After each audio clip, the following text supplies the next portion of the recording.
Vous remarquerez que je ne suis pas de la région, je viens de la région du Gros de Vaud. C'est un paysage de la région de chez moi. Le titre de Électricité défi 2023, c'est aussi un petit peu un autre sous-titre parce que la situation géopolitique a changé un tout petit peu la donne, comme l'a dit Paul. Donc voilà de quoi en gros je vais essayer de vous parler. D'abord, je vais vous expliquer un petit peu, pour ceux qui ne connaissent pas forcément, j'espère qu'il n'y a pas des plus grands spécialistes que moi dans la salle, c'est possible, j'essaie de rester assez généraliste, c'est que vous expliquer le contexte européen des problématiques énergétiques et électriques en particulier. Je ne vais pas vous inonder trop de faits et chiffres, sinon on va y passer la nuit, mais je vais vous montrer les grandes lignes pour la Suisse. Je vais vous expliquer aussi un tout petit peu les mécanismes du marché de l'électricité, parce que c'est très important de comprendre les bases de son fonctionnement pour comprendre en particulier la flambée des prix actuels. Je vais essayer de vous remettre aussi un petit peu le contexte, l'électricité versus énergie, parce qu'on dit toujours qu'il va y avoir des pénuries d'énergie, pas seulement d'électricité. Vous expliquer aussi un petit peu la différence entre un blackout et les problématiques de pénurie. C'est deux choses complètement différentes, mais qui potentiellement peuvent être liées l'une par rapport à l'autre. On va parler un petit peu des économies d'énergie et puis des transferts énergétiques, c'est-à-dire savoir comment on peut aussi faire de l'optimisation en remplaçant une énergie par une autre. Je ne vais pas vous étaler mon CV, je m'appelle Olivier Bourgeois, je suis ingénieur EPFL en électricité de 1992. Je suis né en 65 et puis je travaille dans des entreprises d'informatique et dans le consulting énergétique depuis une trentaine d'années. J'aime bien aussi toujours donner mes liens d'intérêt, j'en ai aucun, je ne travaille pas pour une société d'électricité ou d'énergie. Je suis président de l'association romande des utilisateurs de véhicules électriques, qui complète le sujet de Paul tout à l'heure. Je suis membre de pas mal de commissions énergie, du niveau communal jusqu'au niveau cantonal, et également je fais du consulting pour certains parlementaires. Alors je ne sais pas si on voit très bien, c'est M. Parmelin, qui a dit, vers le mois de septembre, je crois, après l'été, entre-temps, nous avons travaillé tout l'été, le but est toujours d'éviter le contingentement et les restrictions. Alors, je ne sais pas si ça vous rassure, mais le but, c'est de voir un petit peu si, aussi, c'est ce qu'a fait le gouvernement en prévision de ce qui s'annonce, et savoir si les mesures qu'ils ont trouvées peuvent permettre de résoudre une partie de la problématique des pénuries d'énergie, en particulier d'électricité. Tout d'abord, ce que j'aimerais que vous compreniez, parce qu'on parle de la Suisse, puis on dit, ben voilà, le gouvernement suisse cherche des solutions, ce qui est très important. Je me permets de poser la question maintenant, parce que ça change la manière de prendre des notes ou pas. Est-ce que pour ceux qui le souhaitent, tu nous remets après, tu peux nous remettre... Oui, la présentation sera publique et il y aura un film également. Merci.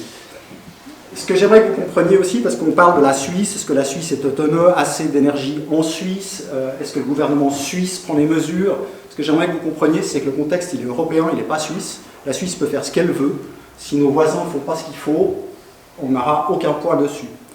Ce que vous voyez derrière, c'est une carte qui est superbement bien faite, et d'ailleurs qui est faite par le professeur Jacot, qui est professeur à la HES Valais, qui vous montre le grid européen électrique. Et vous voyez toutes les lignes d'interconnexion, déjà, qui permettent de transiter l'énergie électrique dans toute l'Europe. Et puis vous voyez, en orange, ce sont des centrales nucléaires. En noir, en Pologne, c'est principalement des centrales à charbon.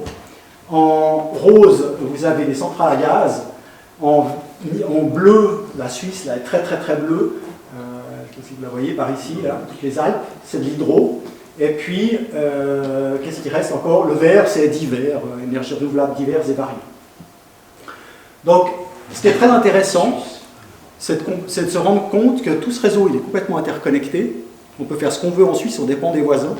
Et puis ce qu'on voit, c'est qu'il y a des régions justement qui ont des formes de production très différentes. En France, on a beaucoup de nucléaire, en Pologne, on a beaucoup de charbon.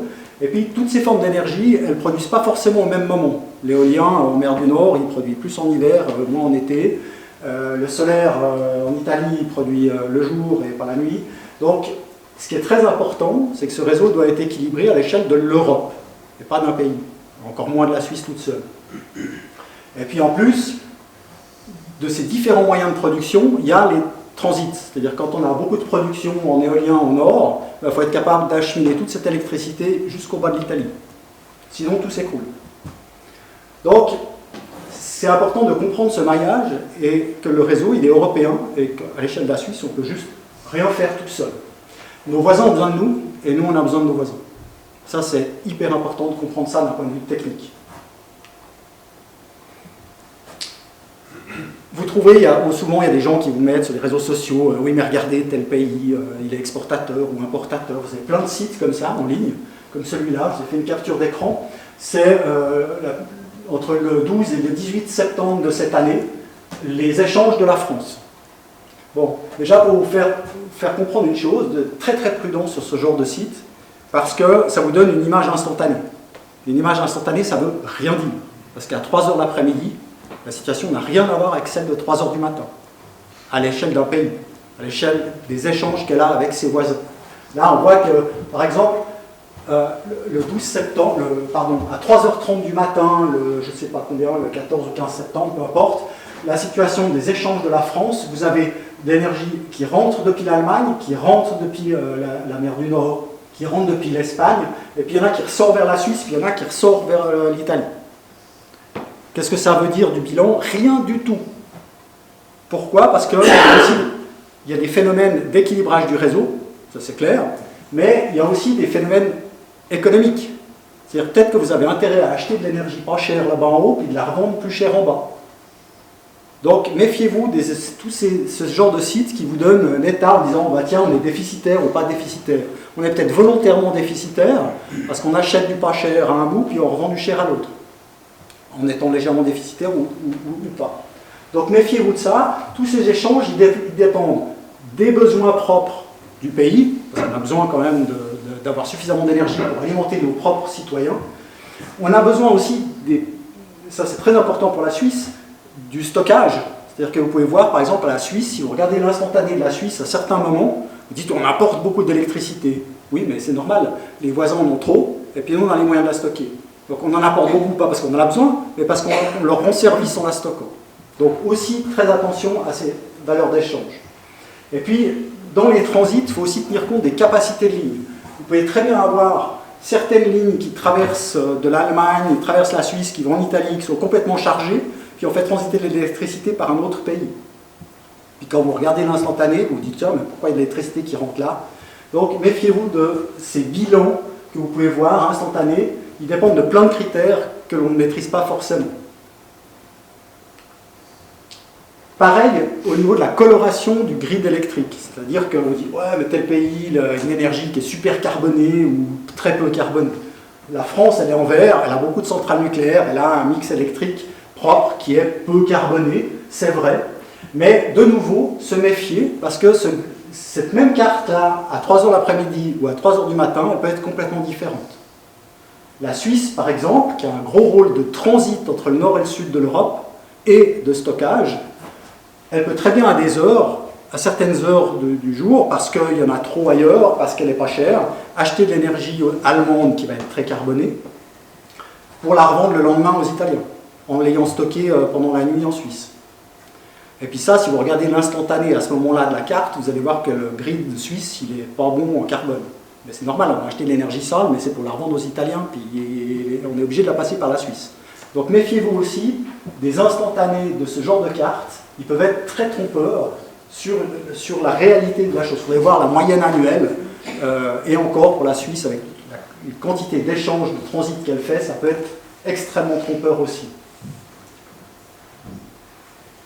Ça, c'est un des premiers éléments, et le dernier élément que je mets en bas de ce slide, c'est que l'Europe a besoin de la Suisse pour stocker et transiter de l'électricité, propre ou sale, mais elle a besoin de nous pour ce stockage. On est avec un peu l'Autriche aussi, un petit peu la France dans les Alpes du Sud, mais on est un incontournable de l'ensemble du grid électrique au niveau du stockage. Alors les chiffres, on va les passer assez rapidement parce que je ne veux pas trop m'étaler, mais comme justement vous venez de le comprendre, regarder uniquement la Suisse en termes de consommation et de production, ça n'a pas tellement de sens, mais c'est quand même intéressant de savoir qu'est-ce qu'on produit, qu'est-ce qu'on consomme. En gros, au niveau de la production suisse, vous avez en gros les deux bleus, c'est l'hydro, les grandes centrales, les grands barrages et le fil de l'eau. En jaune, c'est le nucléaire, il reste 28% à peu près, un peu moins même maintenant, ça c'est les chiffres 2021. Le thermique, c'est très très faible. Et puis les énergies renouvelables, c'est en progression, c'était 6% ici, mais ça progresse assez vite, vous allez voir. Ce qui est intéressant, c'est de regarder cette production électrique suisse. En gros, c'est 60 TWh qui sont répartis selon le graphe qu'on a vu juste avant. Ce qui est intéressant de regarder sur ce graphe, ça c'est les chiffres 2021, c'est la variation par rapport à l'année précédente. Ça nous donne aussi des tendances entre les différents moyens de production. Et là, ce que l'on constate sur 2021, mais c'est valable à peu près sur les quelques dernières années, c'est qu'on a une diminution, une légère diminution de la production sur les formes classiques. On a une grosse diminution sur le thermique non renouvelable, ça c'est bien. Et puis on a une augmentation de l'ordre de 10% des énergies renouvelables par rapport à l'année précédente. Au niveau de la consommation, en gros, elle se répartit un tiers, pour faire simple, entre les ménages, l'industrie et les services. Les transports, c'est 8,3. Vous voyez, par rapport au reste, c'est relativement peu important. Et puis l'agriculture, c'est très très faible. Souvent, on met en cause l'agriculture, mais c'est presque négligeable dans le concept. Ce qui est intéressant au niveau des consommations, sur l'année 2021, je vais revenir sur le slide d'après, c'est qu'on a une augmentation de tous les postes de consommation de l'ordre de 4-5% sur tous les secteurs, ménage, agriculture, etc. Mais ça, je vais vous le mettre sur le slide d'après, attention aux conclusions hâtives, c'est la reprise post-Covid. En fait, ce n'est pas du tout significatif. De nouveau, quand on regarde les chiffres d'une année, il faut oublier, il faut regarder une moyenne, une tendance sur plusieurs années. En fait, en 2021, il y a un léger déficit de production, on a consommé un tout petit peu plus que ce qu'on a consommé, et puis on a effectivement une augmentation de la consommation par rapport à 2020, et c'est normal parce que 2020 a été très très faible. Mais si on regarde par contre une moyenne sur 5, voire même jusqu'à presque 10 ans sur l'ensemble de l'Europe, on constate en fait qu'il y a une baisse de la consommation électrique chaque année, qui est en moyenne de 1,2% à peu près par année. Donc 2021 est une année qui est faussée à cause du Covid, même si c'est les slides que j'ai utilisés. J'aimerais vous parler aussi d'un phénomène qui est assez important pour comprendre la problématique de l'énergie électrique en particulier. C'est que toutes les formes de production d'énergie électrique ne peuvent pas produire tout en même temps. Alors c'est évident, on parle souvent de ce terme de l'intermittence. L'exemple le plus évident, c'est les panneaux photovoltaïques, ça produit le jour, mais ça ne produit pas la nuit. Bon. C'est assez évident, mais c'est valable pour plein d'autres formes. Et puis, les panneaux photovoltaïques, ça produit plus en été, moins en hiver aussi. Vous avez l'éolien, c'est l'inverse, ça produit plus en hiver, puis moins en été, s'il y a moins de vent en été. Toutes ces formes d'énergie, elles ont ce qu'on va appeler un facteur de charge, c'est le pourcentage du temps qu'elles produisent par rapport à ce qu'elles pourraient produire si elles étaient à 100% de leur capacité en permanence. Il y a une saisonnalité des sources, donc je viens de le dire, des sources qui produisent plus l'hiver, plus l'été, et il y a des variations journalières très importantes. Ce qui donne ce graphe que je vous présente, c'est un graphe assez intéressant, mais je ne suis pas 100% d'accord avec lui, c'est le graphe de Roger Norman, qui est dans son plan climat, qui donne une simulation de ce qu'il faudrait faire en 2050. Le jaune, c'est le photovoltaïque, donc il part sur une production très importante, basée, à mon avis, beaucoup trop sur le photovoltaïque. Simplement pour vous expliquer que si on combine toutes les formes de production d'énergie électrique, éolien, solaire, nucléaire, qui est du ruban, l'hydraulique aussi, il y a des périodes où on peut produire plus que d'autres, bien on additionne toutes les formes de production. En violet, par contre, c'est la source de la consommation. On voit qu'il y a des périodes où on a beaucoup trop. entre autres en été, avec un grid beaucoup basé sur le solaire. En été, on a beaucoup trop d'électricité. Et puis en hiver, on a un léger déficit. D'ailleurs, il fait un tout petit peu de gaz pour le compléter dans son plan. Simplement pour vous expliquer qu'il y a des moments où on a trop d'électricité, des moments où on n'en a pas assez. Et ça, c'est super important de comprendre. Pourquoi? Parce que quand on a trop d'électricité, eh ben, on ne peut pas se le permettre. Le grid électrique, l'ensemble du grid électrique, il doit être équilibré en permanence, à la milliseconde près, en tension, en fréquence. Si on a trop d'électricité, on est obligé de couper. Il n'y a pas de miracle. Et ça s'appelle faire du peak shaving. C'est-à-dire quand il y a trop de peak, shaving, on coupe les pics. Si on a trop de production par rapport à la demande, à la consommation, eh bien on est obligé de couper. On est obligé d'arrêter les éoliennes, de débrancher les panneaux solaires entiers. Et c'est de l'énergie qui est perdue. Parce que si c'était allumé, on pourrait produire, on pourrait faire quelque chose avec, mais s'il n'y a pas de consommation, pas de demande, pas moyen de l'utiliser, on est obligé de faire du peak shaving. Donc ça, c'est important de comprendre ça. Parce qu'il y a des situations où on verra un peu plus tard, on va être obligé de perdre de l'énergie, tout simplement parce qu'on n'est pas capable soit de la consommer, ça c'est pas très grave, mais soit de la transporter. Ça c'est beaucoup plus grave sur le grid européen aujourd'hui. Donc il y a des limites au niveau de la production par rapport à la consommation et des limites par rapport au transport. Donc il y a des cas en 2021, il y a eu 3 situations dans l'année où il n'y avait pas assez d'énergie en moyenne sur l'ensemble du grid d'énergie électrique, sur l'ensemble du grid européen. Il y avait en particulier des fortes demandes dans l'Italie, et on avait trop de production éolienne au nord de l'Europe, et les parcs éoliens ont dû être mis à l'arrêt parce que simplement les lignes de tension entre le nord et le sud étaient surchargées. Donc on doit faire des fois, on arrive aujourd'hui sur ce grid européen des situations où on doit faire du peak shaving alors qu'on manque d'énergie. Donc on perd d'électricité, on est obligé d'arrêter des usines de production alors qu'il y a des endroits où on en manque. Ça, c'est très important de comprendre cette problématique dans ce qui nous attend.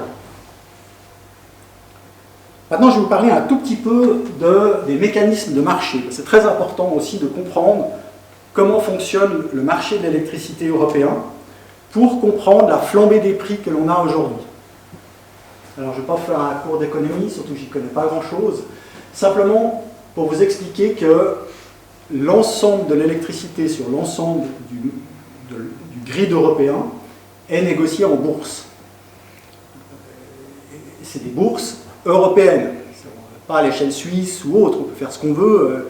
Les grands barrages suisses qui produisent les producteurs d'énergie électrique et les acheteurs d'énergie électrique, c'est-à-dire les distributeurs locaux, s'adressent à la bourse. Les producteurs, ils vendent leur production, et puis les réseaux de distribution, la Romande Énergie, je ne sais pas qui vous avez dans le Jura, je ne sais pas comment ça s'appelle, les KV, vont sur cette bourse pour acheter des lots qu'ils vont pouvoir ensuite fournir aux utilisateurs finaux. Il y a 2 types de bourses, je simplifie un petit peu, c'est beaucoup plus complexe que ça, mais je simplifie un petit peu. Il y a 2 niveaux de bourse au niveau du marché de l'électricité. La première, c'est le EEX, European Energy Exchange, qui est une bourse qui gère le marché à moyen et long terme de l'électricité. C'est-à-dire que BKV, par exemple, dit au mois de février l'année prochaine, mes industries et mes utilisateurs jurassiens, ils vont avoir besoin de plus ou moins de tant de kilowattheures. Je vais aller acheter au marché de la bourse des lots à quelqu'un qui fabrique, ça peut être un parc éolien du nord de l'Europe, ça peut être une centrale nucléaire française, ça peut être n'importe qui, quelqu'un qui fabrique et qui aura de l'énergie à vendre, enfin, qui a de l'énergie à vendre aujourd'hui, mais qui sera livrable à la période concernée. Et puis il va dire, ils vont se mettre d'accord, enfin les enchères vont monter entre les différents acheteurs pour se mettre d'accord pour acheter des lots à une échéance. Sur ce marché moyen-long terme, on parle d'achat à terme qui peut être au niveau à 1 année, à 3 mois, au mois, à 7 jours, et potentiellement au jour, mais normalement ce n'est pas le rôle de ce marché-là. Donc ça veut dire que les distributeurs sont obligés de faire des estimations de leurs besoins futurs, et puis ensuite aller se battre contre les autres personnes qui ont besoin pour acheter de l'électricité. Donc évidemment, dans les périodes qui seront les plus sensibles l'année prochaine, les lots sont très chers, les enchères montent et les prix flambent. Le deuxième marché, c'est le marché spot, c'est une autre bourse qui est un second marché qui permet de négocier, d'acheter de nouveau de l'électricité ou de vendre de l'électricité J-1 avant la livraison, c'est-à-dire pour le lendemain. Y compris sur des lots que vous avez achetés sur le premier marché, vous achetez aujourd'hui un lot pour le mois de mars, puis le mois de mars se rapproche, vous arrivez quelques jours avant, vous dites « Ouh, je n'ai pas acheté assez, il faut que j'en trouve sur le marché ». Là, vous vous adressez au marché spot, puis vous allez compléter votre marché pour acheter ce qui vous manque, pour pouvoir le livrer le lendemain à vos utilisateurs. Si vous avez acheté trop, vous pouvez revendre sur le marché spot ce que vous avez acheté en trop 6 mois avant, par exemple. Donc ça, c'est super important de comprendre ce mécanisme-là, parce que c'est ce qui explique pourquoi les prix flambent aujourd'hui. Parce qu'il y a des risques de pénurie annoncés au fin fond de l'hiver, donc les enchères montent très très très très cher pour essayer d'acheter des lots pour s'assurer d'avoir assez d'électricité à livrer à ses clients. C'est le premier phénomène de la flambée des prix. Le deuxième phénomène qu'il faut comprendre sur le marché de l'électricité, c'est un problème assez sournois, c'est ce qu'on appelle le prix de la centrale la plus chère à mettre en production. En gros, qu'est-ce qui définit le prix que sera le mégawattheure ou le gigawattheure, ça dépend de la taille des lots qu'on achète, à une période donnée? Eh bien, en dehors du fait de monter les enchères avec ceux qui veulent les acheter, qu'on a vu avant, c'est le prix du marché est fixé par rapport à la centrale qui est la plus chère à produire, qu'il faudra mettre en œuvre à ce moment-là. En gros, en plein été, il y a peu de demandes, vous avez de l'éolien qui tourne un peu, du photovoltaïque, un peu d'hydro, un peu de nucléaire, parce qu'on ne peut pas toutes les arrêter, et puis on n'a pas besoin de mettre en route des centrales à charbon, ni des centrales à gaz, ni au fioul, donc le prix du marché sera au niveau de la centrale la plus chère dont on aura besoin à ce moment-là. Je ne sais pas si vous suivez, mais c'est un peu tordu comme système. Et cette échelle de production-là, c'est ce qu'on appelle le TCOE, le coût qu'il faut pour produire un kilowattheure avec une forme d'énergie donnée. La moins chère aujourd'hui, les deux là sont pratiquement au même niveau, éolien, photovoltaïque. En fait, le photovoltaïque est même en train de gagner du terrain, d'ici quelques années il sera en dessous de l'éolien. Pour l'instant c'est encore l'éolien offshore qui est moins cher, disons c'est presque équilibré. L'hydroélectricité coûte un tout petit peu plus cher à produire que l'éolien photovoltaïque. Le nucléaire un petit peu au-dessus, ça c'est très discutable parce que ça dépend qu'est-ce qu'on compte dans les coûts de production du nucléaire. Après, le charbon, gaz et fioul, les prix sont bas. Le plus cher pour produire du kilowattheure, c'est le fioul, ça c'est clair et net. Alors c'est aussi les pires en termes climatiques, mais c'est aussi ceux qui coûtent le plus cher pour fabriquer de l'énergie. Donc ce phénomène du prix du marché qui est lié à la centrale la plus chère qu'il faut mettre en œuvre pour produire le kilowattheure, c'est un problème, parce que dans les périodes qui sont très chargées, eh bien, on voit que le prix de l'électricité sera lié au prix des centrales à gaz, voire à fioul, si on doit les mettre en route. Or, qu'est-ce qu'on sait? Le gaz, cet hiver, merci les Russes, il y aura une très grosse pénurie de gaz, donc le gaz est très cher, et donc l'électricité sera chère. Donc ce qu'il faut bien comprendre, c'est que le prix de l'électricité aujourd'hui est corrélé au prix du gaz. On peut faire ce qu'on veut en termes de production de tout ce qu'on veut, le prix de l'électricité, dans les périodes qui seront les plus critiques, sera lié à celui du gaz. Donc tant que le prix du gaz sera extrêmement cher sur les marchés, parce que rare en ce moment, on aura une électricité qui va flamber. Donc on peut faire toutes les... Ça vous donne déjà un des maillons d'interconnexion entre deux formes d'énergie qui n'ont a priori rien à voir. Eh bien, le prix de l'électricité est indexé sur le prix du gaz. Alors ça, c'est une chose, c'est un mécanisme que la communauté européenne est en train d'essayer de casser, parce que c'est pas très juste. D'abord, parce que les gens vont payer l'électricité extrêmement cher, et puis, alors ça, moi ça me dérange pas trop, mais les producteurs éoliens et photovoltaïques vont fabriquer des kilowattheures avec un coût assez bas, puis ils vont le vendre à ce prix-là. Autrement dit, ils vont faire des profits colossaux. Alors bon, s'ils le réinvestissent dans du renouvelable, ça me dérange moyennement, mais il y a quand même une certaine injustice. Alors l'Europe est en train d'essayer de casser ça, et en fait de séparer le marché, la bourse, qu'on a vu avant, de l'électricité en deux catégories. Une catégorie de toutes les formes d'énergie électrique qui sont non fossiles, et puis un deuxième marché complètement séparé avec les énergies, avec des lots d'électricité fabriqués à partir d'énergie fossile. Ce qui permet de limiter le prix de l'éolien photovoltaïque hydro à un plafond maximum sans dépendre. Vous pourrez acheter des lots d'énergie non carbonée à un prix qui ne pourra jamais monter énormément plus haut, même si le gaz et le fuel sont très très chers. Mais les mécanismes sont encore très difficiles à mettre en place au niveau de l'Europe. On espère que ça arrivera, mais sûrement pas cet hiver, probablement dans 1 ou 2 ans. Donc le résultat, l'explosion des prix de l'électricité, il est là. Vous voyez ici, de 2008 à 2022, les différentes courbes, c'est en fonction de la taille des lots que vous achetez. Si vous achetez des gros lots, beaucoup de kilowattheures, de mégawattheures, ben, c'est les courbes du bas. Puis si vous achetez des petits lots, ils sont un peu plus chers. Et vous voyez clairement les variations saisonnières là, depuis 2008, et puis la flambée 2022. Et c'est pas fini. Tant que cet hiver ne sera pas passé, il ne faut pas attendre qu'il y ait une baisse de nouveau.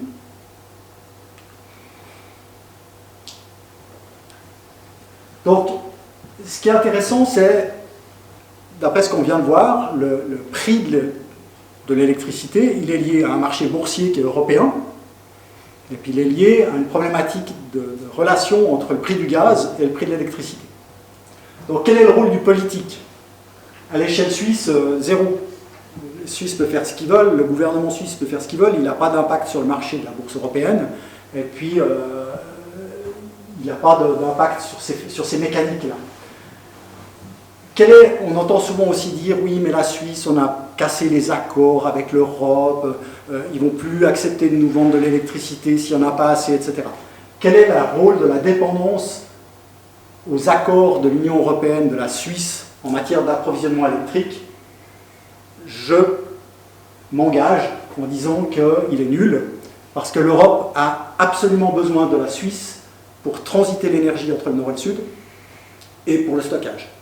Donc même si on n'a pas d'accord, ils sont obligés de jouer le jeu avec nous d'un point de vue des échanges, à la fois d'équilibrage du réseau et de stockage transit.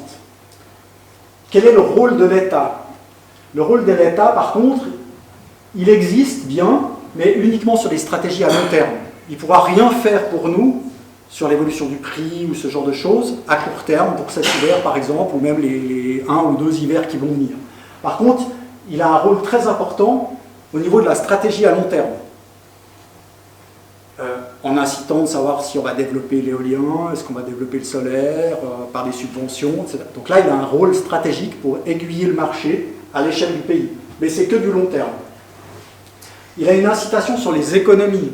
On voit, il y a même des messages à la télévision suisse qui disent « éteignez les lumières », etc. Donc il a un rôle éducatif et d'incitation sur les économies, pas seulement sur le privé pour éteindre la lumière, mais aussi sur les entreprises. Et puis, il a une incitation sur les mesures de conversion vers les énergies renouvelables par les phénomènes incitatifs et les subventionnements. En subventionnant les rénovations énergétiques des bâtiments, etc. Là, il a un rôle pour accélérer plus ou moins vite, mais ça n'a pas d'impact sur ce qui va se passer au mois de février cette année. Ça a un impact sur le fait qu'on tienne les échéances à moyen et long terme. Je vous montre cette carte, qui n'a rien à voir avec le texte à côté, qui est assez intéressante. C'est une carte qui est faite par une université australienne, aussi étonnant que cela puisse paraître, mais qui couvre l'entièreté du globe. Et là, j'ai extrait la carte un peu centrée sur la Suisse romande. Cette carte, elle vous montre des simulations, c'est purement simulation, hein, des potentiels de partout où on pourrait créer des centrales de pompage-turbinage. Donc souvent, c'est une forme qui est très, très négligée. Alors en Suisse, on commence à s'y mettre. Nandodrans vient de rentrer en production. Mais cette carte vous montre l'ampleur des potentiels qui pourraient se faire. Alors, si on zoome de plus près, on voit qu'il y a des endroits, il y a 3 villages, donc ça peut embêtant, mais voilà, c'est juste pour vous montrer qu'il y a des choses qui existent. Alors avec tout ça, on entend, beaucoup cet été, ça se calme un petit peu, qu'il y a des risques de pénurie, de blackout, qu'il y aura des délestages, des blackouts, enfin plein de termes comme ça qu'on entend parler dans la presse, qui ont fait les choux gras. Rien à voir, enfin qui sont potentiellement complémentaires, c'est la problématique de la pénurie et la problématique du blackout. Vous avez entendu parler des deux. La pénurie, c'est un manque d'électricité disponible à un endroit donné, à un moment donné. Et le blackout, c'est une panne de production et ou d'acheminement. On va rentrer un petit peu dans le détail pour vous expliquer ça. Le blackout, c'est lié à une panne de production ou une panne d'acheminement. Vous avez par exemple une centrale nucléaire, par exemple, qui tombe en panne d'un coup, c'est pas prévisible, et ça va avoir un impact. Ou une ligne, par exemple, qui tombe. Je crois que je l'ai déjà dit tout à l'heure, mais le réseau, il a besoin, à la milliseconde près, d'être toujours dans une fenêtre de tension extrêmement faible. On a 240 volts à la prise, hein, mais sur les réseaux haute tension, c'est pareil. C'est beaucoup plus haut, mais on a le droit à une variation de cette tension. Si ça sort au-dessus ou si ça sort en dessous, c'est la cata. Il faut que ça reste dans cette fourchette. De même, pour la fréquence, le 50 Hz, on a une fenêtre qui est très très très étroite. Si la fréquence, elle sort en dessus ou en dessous, c'est pareil, c'est la cata. Et sur l'ensemble de tout le réseau européen, ça va être parfaitement équilibré à la milliseconde près. Alors, si vous avez par exemple une centrale électrique qui tombe en panne ou une ligne qui se casse, peu importe, ça va provoquer une chute de tension brutale. Cette chute de tension, si elle est suffisamment importante, eh bien, elle va enchaîner en cascade des disjonctions, ouais, ça va faire sauter des choses en cascade et ça va se répandre. Pareil sur la variation de fréquence, ça peut être sur la variation de tension ou de fréquence. Vous avez deux simulations ici, je ne vais pas rentrer dans les détails, mais vous avez celle du bas par exemple, c'est une centrale elle commence là-bas, hein. C'est une centrale qui se trouve en Grèce, ici. C'est une simulation d'une centrale qui se trouve en Grèce et qui tombe en panne brutalement. Qu'est-ce qui se passe? Vous voyez la propagation, donc, je ne sais pas à l'échelle de temps, c'est quelques millisecondes ou secondes, on voit que ça va se propager sur l'ensemble du réseau européen pour terminer à une situation un peu bizarre. Il y a des pays qui ont mieux résisté d'autres. Vous avez l'Espagne qui est tombée complètement alors que le problème était en Grèce. Donc, simplement pour montrer que ça peut se propager sur l'ensemble du réseau. Il existe des systèmes de verrous entre certains pays ou à l'intérieur de certains pays. Il y a par endroits, il y a des verrous. Il y en a un gros entre la France et l'Italie. Il y en a à plusieurs endroits où si c'est un phénomène de propagation, il y a une panne se produit, où on peut activer ces verrous pour éviter que ça aille plus loin. Ce blackout, tout le monde oublie qu'on en a déjà vécu un en 2003. En 2003, vous avez je crois que c'était un tronc d'arbre qui est tombé sur une ligne à la sortie d'une centrale de production en Italie. Et tout est tombé de l'Italie, la Suisse, et ça s'est arrêté à Genève. Il y a un verrou à Genève entre la Suisse et la France, et il a fonctionné. Et la Suisse romande est restée dans le noir pendant 6 heures, le temps que le problème soit résolu. Donc c'est quelque chose qui peut avoir des proportions énormes à l'échelle de toute l'Europe et qui n'est pas prévisible. Ça peut être lié à un défaut de production ou à un défaut d'acheminement. Si vous avez la plus grosse ligne de transfert du nord au sud de l'Allemagne qui continue sur la Suisse et l'Italie, qui surchauffe en plein hiver au moment où elle est vraiment chargée, puis qui casse, là c'est toute l'Europe qui passe dans le noir d'un coup. Blackout, ce n'est pas prévisible et ça impacte tout le monde et sans délai. Quand je dis tout le monde, c'est tout le monde. Tout s'arrête. Plus de transport, plus de réseau GSM, plus rien. Hein? Donc là, c'est pire que le Covid. Hein. Toute l'économie s'arrête instantanément. Et jusqu'à ce que ce soit réparé. La pénurie, c'est un petit peu différent. Les causes peuvent être multiples. De nouveau, des causes de production. On n'a pas assez de production par rapport à la demande. Ou des causes d'acheminement. J'ai déjà dit tout à l'heure, voilà, on a trop d'éoliens au nord de l'Allemagne, beaucoup de demandes au sud, mais on n'est pas capable d'acheminer. Ben, on peut avoir un phénomène de pénurie, c'est-à-dire pas assez d'électricité. Si on n'en a pas assez, ben, la tension va bouger et on peut partir dans un phénomène de blackout parce qu'il y a une cascade qui peut partir en accident. À ce moment-là, qu'est-ce qui se passe? Si on a une pénurie et on doit équilibrer la demande par rapport à la production, on n'a pas le choix, parce que la tension doit toujours rester identique. Donc à ce moment-là, si on n'a pas assez de production et qu'on a trop de demandes, on est obligé de couper les demandes. C'est aussi simple que ça. C'est-à-dire faire du délestage, soit selon les contrats des clients, soit selon des priorités stratégiques. Ça veut dire que, par contrat, par exemple, vous avez des grosses entreprises qui sont des gros consommateurs d'électricité, qui négocient des contrats variables, qui achètent leur électricité en disant, ben voilà, nous, on aimerait acheter l'électricité, on aimerait la payer pas trop cher, mais s'il y a un problème, on accepte de couper notre consommation. Et en contrepartie, payer leur électricité un peu moins cher. Et là, si on arrive dans une situation qui nécessite du délestage, ben on va dire à ces entreprises, vous avez signé là on est dans une situation critique, alors vous coupez. Ça, c'est ce qu'on appelle le délestage. Et puis, ces délestages, il y a aussi des priorités stratégiques, on ne va pas couper les services des urgences ou un hôpital ou des choses comme ça.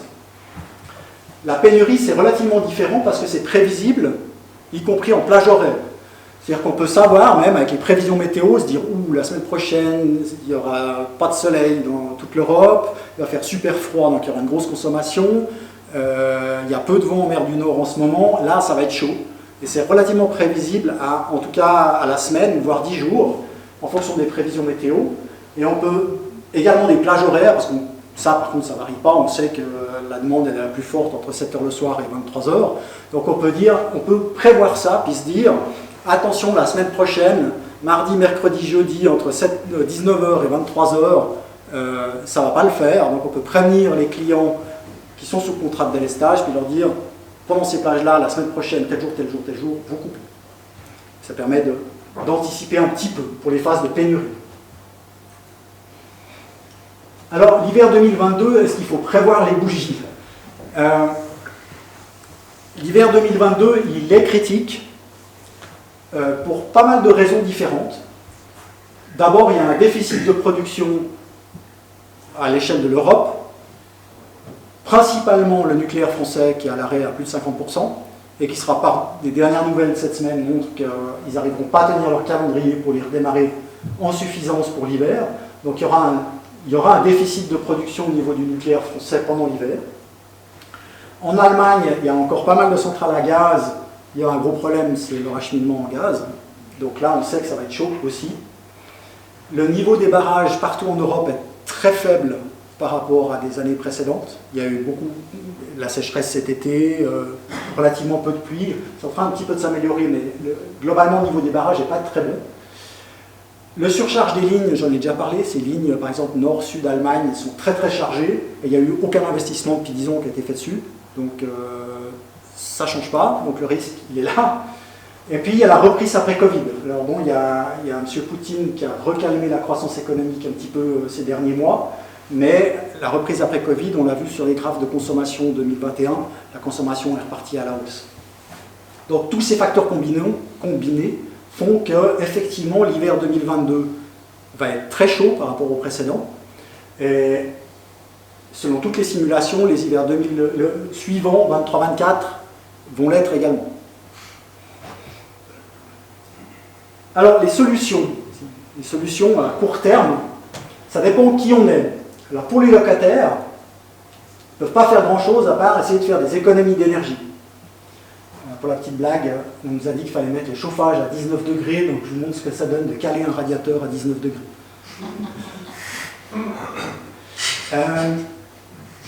Les veilles, on vous dit ça, mais depuis des années, tout le monde entend, faut éviter de laisser les veilles, les chargeurs, des choses comme ça.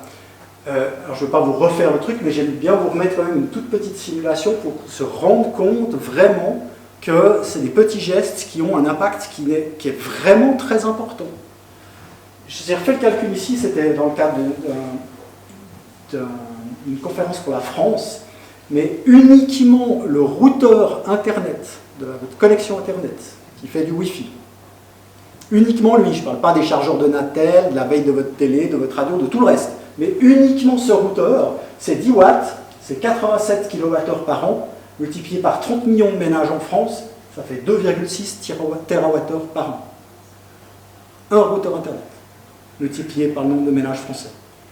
Donc, les petites économies, elles sont énormes. faut vraiment être conscient de ça, ça a un impact réel. Si tout le monde aujourd'hui prend 1 ou 2 heures son week-end et puis fait le tour de son appartement, puis il dit tiens, ouais, mon chargeur de Mattel qui est branché toute la semaine ici, alors que je l'utilise 3 heures par semaine, je peux le débrancher, je pourrais mettre une multiprise avec un interrupteur à tel endroit, etc. Ça peut faire des quantités d'énergie gigantesques à la fin. Si on reparle plus loin des voitures électriques, mais la consommation actuelle des voitures électriques en Suisse qui roulent déjà, vous voyez des Tesla partout, etc., c'est 4 fois moins de consommation électrique que les veilles en Suisse. Juste pour situer un petit peu les choses. Pour les propriétaires et les industries, la problématique est un petit peu différente. Là, ils ont vraiment des leviers d'action. Sauf pour celui qui est en photo. Les propriétaires et les industries peuvent réduire, pour ceux qui peuvent, il faut qu'ils réduisent les consommations de décembre à mars.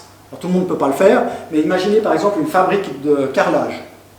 Il y en a plein en Italie. Qui sont des gros consommateurs.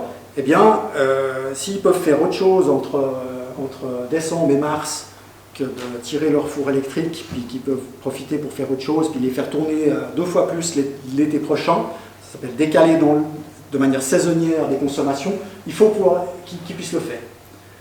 Déplacement horaire des consommations, pour ceux qui ont des consommations aussi dans la journalière, qui pourraient être décalées, c'est-à-dire les enlever de 18h à 22h et les mettre à d'autres moments, y compris s'ils doivent travailler entre minuit et 5h du matin à la place de ces heures-là, bien il faudrait le faire. Changer de forme d'énergie, ou tout au moins pendant les périodes qui seront chaudes. Si c'est un gros consommateur électrique, mais qui pourrait enclencher, c'est pas très bon pour la planète, mais enclencher, au lieu de tirer sur le réseau de l'électricité pendant les semaines qui seront super tendues, enclencher des génératrices qui tournent à quelque chose de fossile, eh bien, il faudra peut-être en arriver là. Soutenir le réseau dans les 2 sens. Ça veut dire éviter de tirer dans les moments qui sont chauds. Mais il y a aussi des gens dans le tissu économique, on en reparlera plus tard, qui peuvent injecter dans le réseau au moment où on en aura besoin. Ça, c'est très intéressant. Et puis se protéger contre les coupures aussi, ça je le mentionne aussi, c'est-à-dire ceux qui ont des situations potentiellement critiques dans leur activité, il faut qu'ils se préparent avec des outils qui leur permettent de protéger si des coupures arrivent pour rester en production. Il y a des exemples, juste pour vous donner, c'est un exemple assez triste.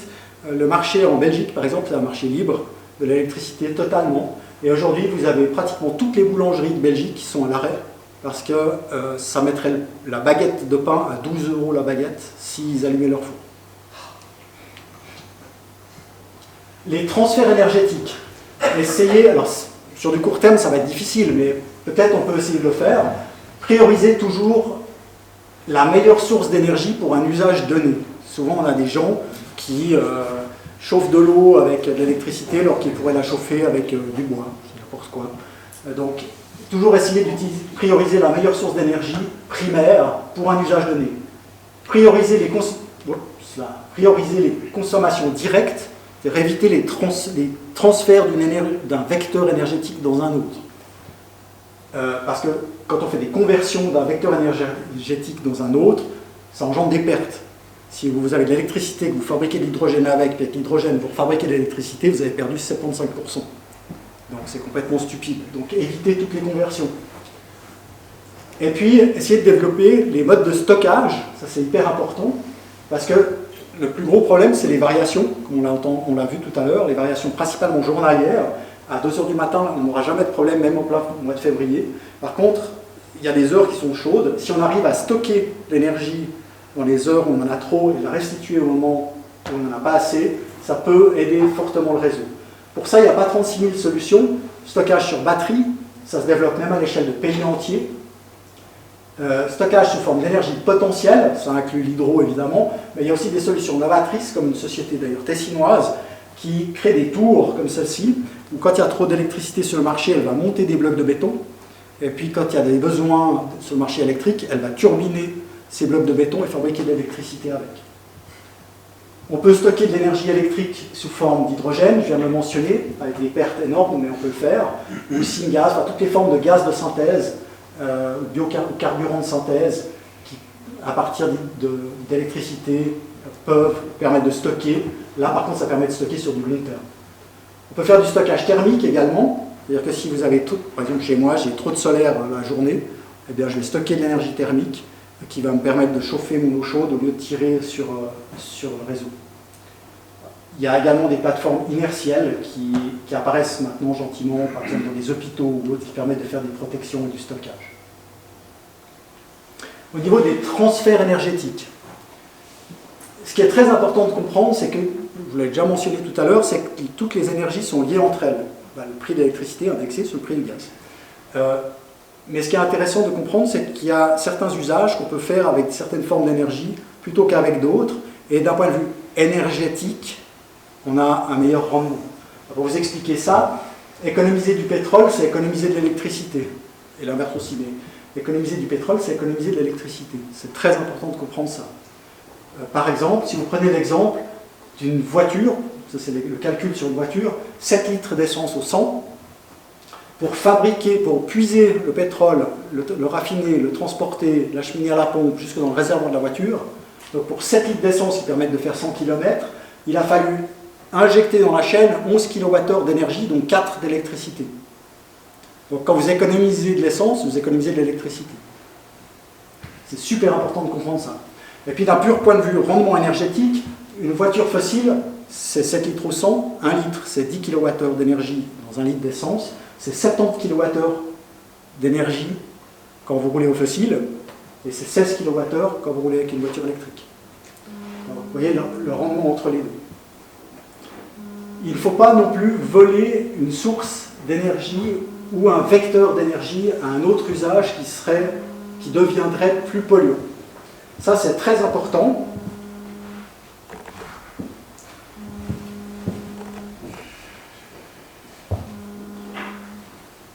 Très important, parce que souvent on se dit, tiens, on va utiliser telle forme d'énergie, ou tel vecteur énergétique pour un usage donné, alors qu'on pourrait faire mieux. Je ne sais pas si c'est très clair. Je prends un exemple, par exemple, de l'hydrogène. Vous dites, tiens, avec de l'énergie solaire, on fabrique de l'hydrogène, puis après cet hydrogène, on va l'utiliser dans une voiture à hydrogène. Sur le fond, ça peut discuter. Le rendement est bien moins bon que sur une voiture électrique, à peu près 5 fois moins bon. Mais ce qui est le plus grave, c'est pas ça. Parce que c'est mieux de rouler avec une voiture hydrogène qu'une voiture essence, bien que la différence soit très faible. Mais ce qui est le plus grave, c'est qu'en faisant ça, vous volez de l'hydrogène à d'autres usages qui ont impérativement besoin et qui ne peuvent pas faire autrement qu'avec de l'hydrogène, et qui vont être obligés de faire avec de l'hydrogène fabriqué avec du fossile. Donc, vous volez un vecteur énergétique qui n'est pas nécessaire pour vous parce que vous pourrez faire mieux qu'avec de l'hydrogène, et vous allez augmenter la fabrication d'hydrogène fossile pour un usage qui ne peut pas faire autrement qu'avec de l'hydrogène. Par exemple, la fabrique des engrais ou la métallurgie. Donc, ne jamais voler une source d'énergie ou un vecteur énergétique à un autre usage qui, lui, deviendrait à ce moment-là plus polluant que ce que vous avez gagné. Les véhicules électriques, Paul reviendra dessus, mais ça, c'est l'intérêt des véhicules électriques sur l'équilibrage du réseau. Souvent on dit, oui, mais on veut faire des économies d'électricité, mais on fait rouler des voitures électriques. Bah oui, si, c'est très bien. D'abord parce que énergétiquement, vous avez vu avant le rapport, 16 kWh contre 70 à peu près sur une voiture thermique, mais surtout, la voiture électrique, on peut la charger à des moments, à des heures creuses où on a trop d'électricité. Ce qu'il faut comprendre, c'est que ces pénuries, c'est concentré sur certaines heures. Mais votre voiture, vous pouvez la charger à 3 h du matin, quand il y a de toute façon trop d'électricité et pas de pénurie. Et puis pire, c'est encore embryonnaire, mais ça arrive, vous avez des véhicules qui sont capables de réinjecter de l'électricité sur le réseau. Et ça, lorsque ce sera développé, mais il faudra encore une dizaine d'années avant que ce soit vraiment bien répandu, le V2G ou V2H crée à l'échelle de la Suisse, si on imagine à peu près la moitié du parc automobile converti en électrique, dont 10% seulement sont branchés sur une prise à un instant T, eh bien, vous avez une pile virtuelle qui est capable de réinjecter sur le réseau, qui est non négligeable en termes de puissance par rapport à ce qu'on a en Suisse. Donc, très important, c'est pas du tout anecdotique. Cher à M. Picard, qui est en photo ici, le plus important, c'est effectivement l'énergie la moins chère, c'est celle qu'on n'a pas besoin de produire. Donc, plutôt que d'agir sur la production, il faut agir sur les consommations et essayer d'améliorer l'efficience de tout ce que l'on fait. Il y a des facteurs d'économie qui sont énormes d'un point de vue énergétique, donc en faisant des économies, en améliorant l'efficience énergétique des bâtiments, des véhicules, etc., on peut gagner beaucoup de quantité d'énergie, mais également être très rentable financièrement. Faire plus efficient, ça coûte moins cher, donc vous faites des économies. C'est ça que c'est très très important. Et puis, lorsque vous poussez l'efficience au maximum, vous minimisez la dépendance énergétique du pays et la dépendance géographique et géopolitique du pays. Tout le pétrole que vous n'avez pas besoin d'acheter, c'est du déficit commercial au moins, et c'est une dépendance à l'étranger qui est plus faible. L'avenir de la Suisse, alors ça c'est un extrait d'un des projets de plan 2050 que je préconise. Vous avez ici les bassins de la nouvelle station de Nandodrans qui vient de rentrer en production en Suisse. Mes estimations donnent qu'il faudrait environ 5 usines de type Nandodrans en termes de stockage d'ici 2050. Il faudrait augmenter la puissance de production de l'hydraulique suisse d'environ 10%. On ne peut pas faire beaucoup plus, on est déjà bien saturé, mais il y a à peu près 10% à aller chercher en potentiel. 50 gigawatts de photovoltaïque sur la Suisse d'ici 2050, ça je suis assez d'accord avec Roger Norman avant. Environ entre 1500 et 2000 éoliennes à l'échelle de la Suisse. Pour vous dire, ça n'a rien d'extraordinaire, tout le monde nous dit c'est peut-être énorme. Les États du sud de l'Allemagne, la Rhénanie-Westphalie, on a déjà 2300 et le paysage n'est pas détruit. L'Autriche, on n'a pas loin de ce chiffre-là aussi. Le V2G, je viens d'en parler au niveau de développer ce réseau virtuel de voitures électriques qui peuvent permettre de jouer le tampon. Et puis surtout, les deux points super importants pour la Suisse, plus que les accords politiques avec l'Europe, c'est d'améliorer encore le transit nord-sud, c'est le plus important, c'est-à-dire d'être capable de transiter beaucoup d'énergie entre le nord de l'Europe et le sud de l'Europe via la Suisse, et le stockage pour l'Europe, qui est partiellement adressé par les stations de pompage-turbinage comme Nandodrans. Augmenter ce potentiel de stockage, parce que l'Europe a peu de possibilités de le développer, donc si on le développe, l'Europe aura encore plus besoin de nous pour l'équilibrage du réseau. Maintenant, concernant les mesures du gouvernement, parce que M. Parmelin, au début, nous disait on va travailler tout l'été pour trouver des solutions. Alors, ils n'ont pas rien fait, et effectivement, ils ont trouvé des choses intéressantes. D'abord, ils ont mis un plan d'urgence en œuvre, qui est le plan austral pour l'électricité, il y en a un autre pour le gaz. Ce plan austral, c'est comme pour le Covid, hein, il y a des phases, selon le degré de la pandémie. Là, c'est exactement la même chose, ils ont fait un plan qui est en 4 niveaux. Le premier niveau, on est déjà dedans. Donc le plan austral niveau 1, on est dedans. C'est incitation à réduire les consommations. C'est des incitations à la population de réduire, etc. Le niveau 2, c'est les limitations du non essentiel. C'est exactement comme de nouveau pendant le Covid. Il y a certaines périodes, ils ont dit toutes les activités économiques non essentielles, vous fermez boutique, vous rentrez à la maison. Là, c'est la même chose. Niveau 2, c'est la même chose, c'est-à-dire qu'ils vont décider, vous là, vous êtes un consommateur, mais vous n'êtes pas nécessaire au fonctionnement de l'économie, vous fermez boutique, vous rentrez à la maison. Et vous coupez le compteur en sortant, il faut repartir. Le niveau 3, c'est le contingentement. Donc là, c'est ce dont je vous ai parlé avant, les gros consommateurs qui ont des contrats qui mentionnent des clauses de réduction de leur consommation sur demande du gouvernement en échange du fait qu'ils payent l'électricité moins cher. Et puis le niveau 4, c'est le délestage. Le délestage, c'est quasiment comme le blackout, c'est-à-dire qu'ils peuvent dire, tiens, Lausanne, on éteint. Et là, tout s'arrête. Parce que ça veut dire plus de GSM, plus rien, plus de transport, plus rien ne fonctionne. Donc on espère qu'on n'arrivera jamais au niveau 4 en tout cas. Donc au niveau des plans, des mesures prévisionnelles, le gouvernement il a bossé, il a créé ce beau plan austral. Ce plan austral, il a, selon les 4 étapes, des impacts en termes d'économie, de potentiel d'économie, c'est l'échelle du bas, et puis en termes de conséquences sur l'économie et la population, c'est l'échelle verticale. Donc évidemment, l'appel à économiser en bas, ça permet de gagner 5%. D'ailleurs, on a vu qu'octobre, la consommation a baissé. C'est peut-être plus lié à la chaleur du mois d'octobre qu'à leur appel à économiser. Et puis le niveau 2 permet de gagner environ 10%, le contingentement 5 à 15, et puis le délestage du réseau, ça peut aller très très loin. Donc l'impact peut être très important. Par contre, ce qui est plus intéressant, c'est les vraies mesures concrètes qui ont été mises en place par ce gouvernement, par notre gouvernement et par le Parlement, pour trouver vraiment des solutions qui vont pouvoir essayer de limiter l'impact du problème. Et ça, c'est assez intéressant. D'abord, c'était déjà entamé avant, mais ça a été accéléré. La construction d'une centrale de réserve au gaz à Bir-en-Argovie, qui devrait arriver à rentrer en production février 23, c'est-à-dire dans le pire moment. S'ils ont un mois de retard, ils seront trop tard. Mais s'ils arrivent à tenir ça, peut-être que ça pourra, à mettre en route, ça peut permettre de soutenir le réseau. C'est quand même composé de 8 turbines mobiles d'une puissance totale de 250 MW. Donc on parle d'un quart de réacteur nucléaire, pour vous donner l'équivalent supplémentaire qui pourrait être enclenché avec ces turbines à gaz.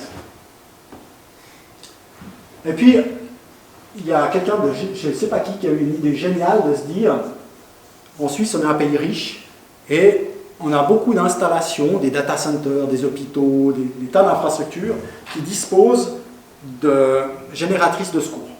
Au cas où il y a une coupure d'électricité, ou par exemple le CHUV à Lausanne, l'hôpital, ils ont des énormes génératrices au mazout qu'ils enclenchent pour alimenter l'hôpital s'il n'y a plus de courant sur le réseau. Et puis ils se sont dit, mais est-ce que quelqu'un sait combien on en a en Suisse? Personne ne s'était jamais posé cette question-là. Et ils ont lancé un inventaire, et le premier rush de cet inventaire a sorti un chiffre très intéressant, c'est qu'on avait une puissance de groupe électrogène à disposition qui est de l'ordre de 1 gigawatt. C'est une centrale nucléaire. Et ça veut dire qu'on a ce potentiel de groupes électrogènes qui sont normalement tous à l'arrêt. Si on les enclenche, on a 1 gigawatt de consommation en moins parce qu'ils alimentent l'hôpital avec, ou qui pourraient injecter éventuellement, même dans certains cas, sur le réseau.